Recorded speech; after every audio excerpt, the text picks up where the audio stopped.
Big day here at the IBJJF, or big weekend, I should say, at the 2021 IBJJF World No-Gi Championships. It was a dramatic end to the absolute final. We just saw it moments ago, and there's been a lot of action this weekend, though, Chase, and I think it's probably helpful to the viewers if we break down a little bit of the biggest results and the most notable moments. It's going to be helpful for me, Hal. I'm going to need a refresher, too. Yeah, there was a lot of action. I mean, consider the fact that the tournament was 4 days long, but also consider the fact that black belts ran over the last 2 days. We had the weight divisions start off yesterday and then run through to completion today. The absolute started yesterday and the final was today. So let's recap, first of all, some of the champions who maybe stood out the most. What do you think, Chase? I mean, we got to talk about double gold for Paulo Mourinho, right? First No-Gi Worlds as a black belt, comes out, wins the heavyweight division in his final with Wagner Rocha 4-0, really slammed on some guillotines that took them out of bounds, earning him 2 points twice in a row. But of course, that was just the final. He had a dominant run to get there as well, taking out Victor Hugo in the absolute, making headway in a lot of different matches. And then his final with Cyborg was everything that we thought it would be.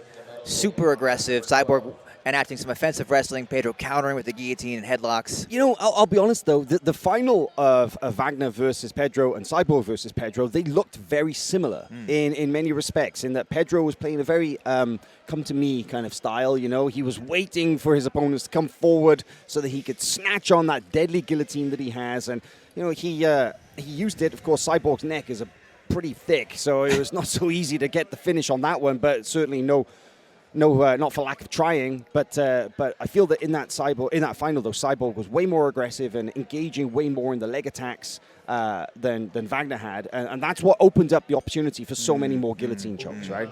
Yeah, a really strong word from Paulo Mourinho. Of course, a lot of champions here that are worth mentioning. Raquel Getty claims double gold. Also, I believe her first championship as a black belt, and strong showing there in her absolute final with Elizabeth Clay. We've mentioned that they've got a bit of a history, and Raquel Getty seems to be pulling away a little bit in that rivalry at this point. She seems to have unlocked the secrets of Elizabeth Clay's guard, because not only did she score pass points, but more than once, right? That she was able to use that baseball bat grip on the ankle and basically use it, as you said, almost like a leg drag, almost as like a one-handed Toriander pass, or just attacking one leg. A throw-by. Throw-by straight into the side control, perfectly timed, and she actually hit the same pass more than once, but only scored for it the one time. But you know, we talked a lot about Elizabeth Clay's guard and her deadly submissions, her upper body attacks and her lower body attacks, but I think it's time for Elizabeth Clay to maybe go back to the drawing board a little bit here and explore a little bit more top game, and especially wrestling up, because against opponents such as Raquel Getty's, the strategy so far simply hasn't worked. I think that's fair, and I think you nailed it with the wrestle-up strategy. If there's no threat of you coming to top, well, they can focus even more on what attacks you do have in your arsenal. So a little more variety may be the key there. But, again, strong strength for Elizabeth Clay, a champion in her weight class today.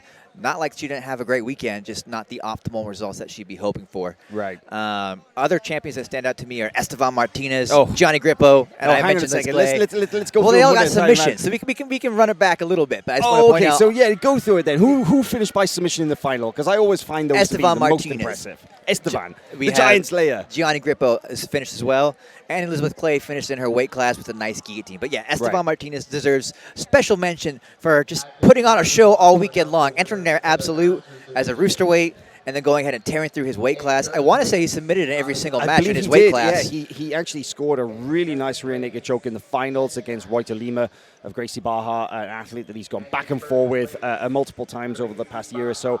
But, man, Estevan just continues to impress me through his sheer relentlessness, his work rate, and yes, as you mentioned, his submissions. And he's got a little flair for showmanship in there as well, right? His coach said, put on the best show you can do. That's what I want. That was his coaching. So you know Estevan's a showman, and it's no surprise that he's coming to WNO, going to bring that high-flying act to our show, which is great, but I'm sure he's over the moon claiming his first No-Gi World Championship as a black belt. Great stuff. You mentioned Giovanni Grippo in there as well. Now, that was a turn-up as well, because how many subs did he have? At least two that I can think of. I saw at least two. I saw him submit DeAndre Corby in the quarterfinal, and I didn't catch his semifinal with Fabio Colai. I think it was a decision or a points win, but he did also submit his opponent in the final, Lucas da Silva of Gracie Barra, with not just submit him, but put him to sleep with an arm triangle choke. Very powerful head and arm choke.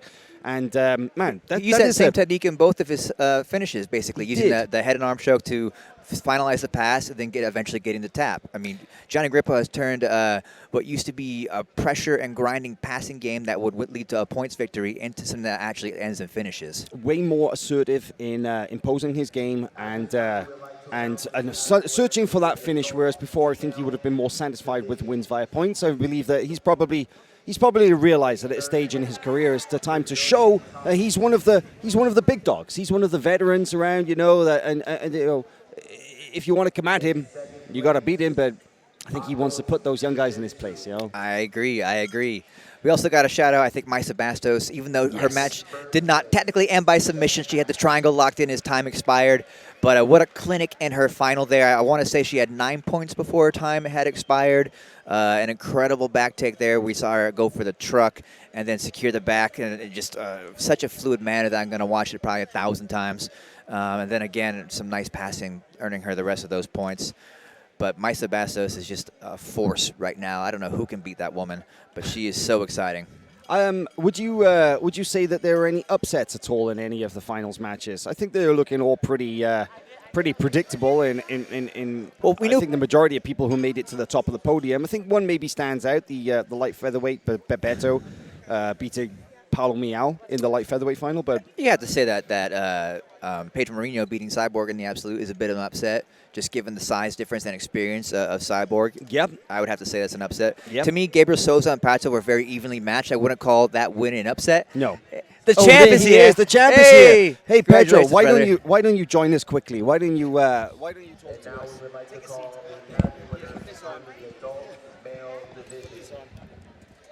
All right, we have the double champ here, Pedro Mourinho. Oh, yeah. Man, this guy's so handsome. Man, to be honest, if I knew the open class was the 3 matches yesterday, I would not fight, to focus on my division. But I didn't know, and I signed up to the open class. And, man, everything goes well, Like I said already, I'm not 100% yet. I have been, couple injuries on this process, have to pull out of the Who's Number One tournament. But now I'm back and better than ever. When you saw that you had Victor Hugo in your first match in the Absolute, what went through your mind? You're like, oh, my God, is this going to affect my entire weekend? Yeah, man, I say, man, the first match with Victor Hugo was like, man, and I thought it was just him. I didn't know that I'm going to have to fight Mochu after that. And I knew that I could beat him, but I knew, like it was so hard, like my body felt that. After that match, I say, man, this is real, like I need to gain some weight. I believe it, man. You got some big guys today. The threat of your guillotine seemed to really be dangerous to all your opponents. Did you know, as the weekend progressed, that was going to be the key? Because they couldn't really wrestle you. The minute they went for your legs, you were slapping that thing on. Oh, yeah, man, I have been training a lot to wrestle with Professor Van, and my wrestling is good. I felt good. Take people down, and it's so hard for them to take me down. I have a great base, and also the Mario Chin. They changed my life, and this is real, man. You can't shoot on me. The squeeze is solid. If you had to, I know you haven't much time to process this, but if you had to review your performance, what did you like about it, and what would you change?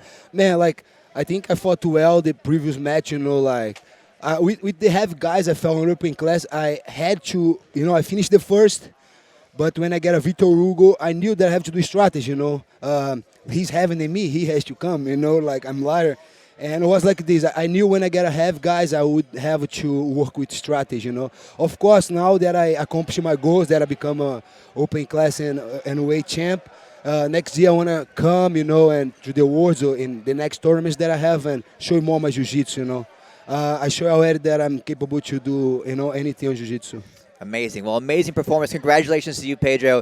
Anything you want to say to your friends and family at home before you get out of here? Thank my professor, thank my team, Gracie Barra, Professor Piano, my wife, Victoria. Man, I'm so happy. Thank you for FloGrappling. Thank you, IBJJF. And, man, it's just the beginning. You guys are going to see me a lot of times. Awesome, man. Well, hey, congratulations again. Enjoy your weekend. All right. Pedro Mourinho, folks, your double gold champion here from Nogi Worlds. And what a run he had. But, of course, Hal and I were just discussing all the champs this weekend, and I also want to give some credit. We were talking about Giovanni Grippo, we talked about Estevan, just met with Pedro and Mya Bastos. I want to shout out Devontae Johnson.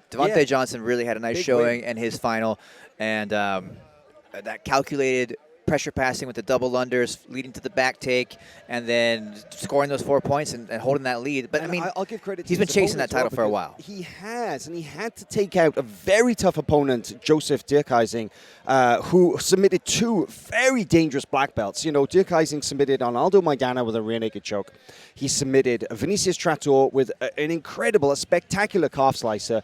But Devontae Johnson, you know, he had to take out Felipe Andrew with an anaconda choke earlier in the day, and then he had to pull out all the stops to beat the very tough Dirkhuizing in the final as well. I think it's absolutely right to give that guy credit. And let's give credit to the coach Murilo Santana, because 4 finalists, 4 gold medals. You know, of course, Mya Bastos, then you have Diego Pato, then you have Jefferson Guarezi, and Devontae Johnson. That is 4 gold medalists, 4 finalists, 4 gold medalists. I think before we get out of here, Hal, we should mention Fionn Davies and her incredible performance in the final.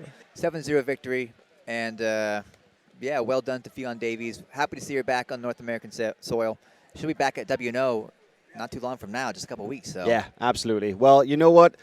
Time to get out of here. Thanks for everything for watching this weekend. Hope you enjoyed the show. We'll see you next time.